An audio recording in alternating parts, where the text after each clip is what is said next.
All right, welcome on back to another episode of First CSP, the channel dedicated to bringing you the first council shorter patch issued from each council in Scouting America, both past and present. Today we're going to take a look at Mount Diablo 23 out of California. This council was originally formed in 1951 as a name change from Berkeley Contra Costa County and lasted up until 1992 when it merged with Silverado area to form Mount Diablo Silverado. We've got a couple of patches to take a look at, starting actually with what is generally considered a pre-CSP for the Mount Diablo Council. This patch was produced for the 1957 jamboree. It's really large, so it's kind of hard to fit on the patch table in view. But this really nice, almost kind of 49er imagery for the Mount Diablo Council. So excited to bring you this one. Again, some people do consider this a pre-CSP, so I thought we would show it to you. We do have it as a part of our larger collection. And as is the case, most of what people consider to be pre-CSPs are generally patches that were produced for national jamborees prior to 1970. This fits that bill as well as a 1957 National Jamboree patch. All right, let's move on to the T1. Now, in previous collecting guides, the T1 was actually subdivided into three varieties, the T1A, B, and C. I believe we have examples of A, B, and C. We'll talk through it. We might have two Bs and not a C. I'm not 100% positive because the distinctions are exceptionally slight.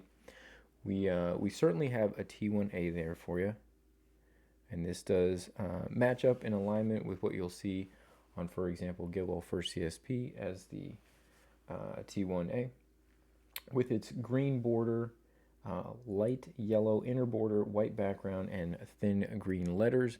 You will find, or I have found, in comparing these with the subsequent B's and C's, that we believe the thickest yellow inner border is that on the T1A. You're going to see some examples for the next two. It just looks a bit thinner. This is a cloth back patch for the T1A.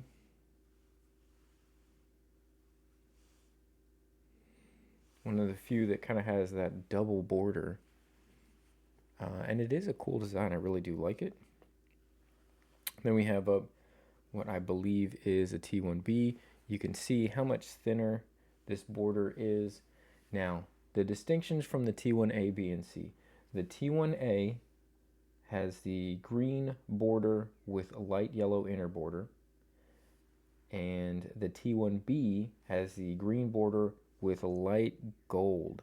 This tinges just a bit more towards the gold, so I do believe that this is a good example of the T1B. You can see how much brighter the yellow is, and the gold just looks a little more towards the dull side almost. Let me move this up just a little bit. Construction on these is essentially the same. This is also a cloth back for the T1B. Sometimes when you look at the back, it's kind of easier to see the difference, where this is the brighter yellow and this is the more kind of dull, which would trend towards what we would call gold. So that is the deciding factor between T1As and T1Bs. The T1C, actually I'm going to tick off the A and move up the B to then compare our third one here. The T1C is listed as having a dark green border with light yellow inner border, white background, dark green letters. I believe that this matches the description for the T1C, although it's not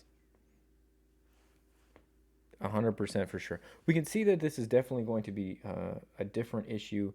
Both the T1A and T1B that I've shown have actually really tiny yellow highlights on the sun rays. Let me get up the A there for you as well. You can see the highlights on the sunrays are very small. Here we can see very distinct, fat, yellow sunrise. So we know it's a different production run, and that's why I believe that this is the B and I believe that this is the C. You're finding both of them have very tiny yellow inner borders. That wasn't specifically described. We are seeing a darker green on the lettering, so I believe that also trend towards what they're calling the darker green um, letters and border. The border doesn't look all that much darker green, but when you compare the letters, you get green for the T1A and T1B, you get dark green for the T1C. So I do believe this is representative then of the T1C. I don't find as much of the differences in the yellows that they're describing. Obviously, the collecting guide authors are doing their best to help you differentiate between these. If you were to look at a more recent collecting guide, they've collapsed all of these distinctions to just T1 and variations. So keep that in mind. There you have what we believe are representations of the T1, A, B, and C.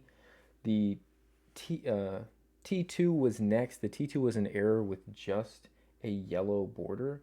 We don't have that. It wasn't produced in larger numbers. It's a bit harder to source, so we don't have it. But I do want to show you some examples here of the T3s. The T3s replace the sun with the fleur-de-lis, so it's very easy to distinguish whether you're looking at a T1 variation or a T3. The T3 had two varieties, T3A and B. The difference being a light yellow inner border for the A and gold for the B. So you can see this is much brighter. That is your yellow. That is going to be your T3A. It is plastic backed.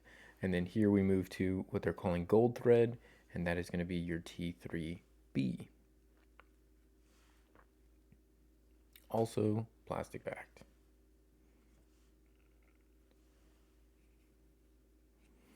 So the patch you're looking at does not have a sun, just sun rays, and has a fleur-de-lis. That's definitely going to be the T3. That is the distinguishing difference between what we saw on the T1s. The T1s have a sun at the center and no fleur-de-lis, and generally not going to be confused with the T2s, which only have a yellow border. There is no green. It would be yellow only, but would look very similar to the T1s with a sun at the center. Well, that is it. Hope you guys have enjoyed this walk through the first issues of Mount Diablo as well as the pre-CSP. Remember, we have a whole playlist of pre-CSP issues that we've hosted on the channel. If you'd like to see those pre-1970 patches, by all means, you can check that out. We have a host of other playlists that you can see anytime at your convenience, 24/7 on the channel. We do hope you're enjoying the content here. We'll be back again tomorrow with another brand new episode of First CSP. So we hope to see you here for that. But until then, thank you all for tuning in, and I hope you guys have a great rest of your day.